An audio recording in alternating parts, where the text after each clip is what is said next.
Sir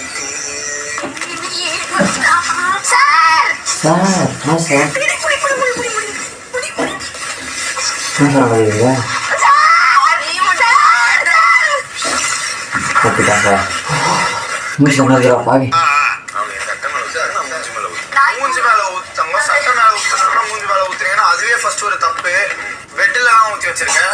மூஞ்சி அங்க வச்சாங்க நானும் சிக்கலாயிரும். எல்லாம் பண்ணிட்டு சிரிக்காதீங்க சார். கிளாஸ் வந்தா நாங்க கிளாஸ் அட்டெண்ட் பண்ணுவோம். we don't want her in the class. எந்த கிளாஸையும் அட்டெண்ட் பண்ணாம லிவிங் ரூம்லயே உட்கார வைங்க. ஐயோ நீங்க ரொம்ப டேஞ்சர் போல்ட. எனக்கு என்ன தோணுது தெரியுமா? வாங்குறதுக்காக 2 பேரும் பண்றாங்க. அது நேத்தே நான் கண்டுபிடிச்சிட்டேன். டீச்சர்ஸ்னால பெருசா எந்த பிரச்சனையும் இல்லை. மாடல்ல 2 பேரு சப்கான்ஷியஸா நம்மளுக்கு டக்குன்னு யாரு ஃபர்ஸ்ட்னா எஃப்ஜே தோணும், ஸ்டூடெண்ட்ல வியானா தோணும். பார்க்குற ஒரு 2 பேராக தான் சப்ஸ்கிரைப் மட்டும் பண்ணுங்கள் அண்ட் லைக் பண்ணுங்கள். வேறு எதுவுமே இல்லை. முடிஞ்சால்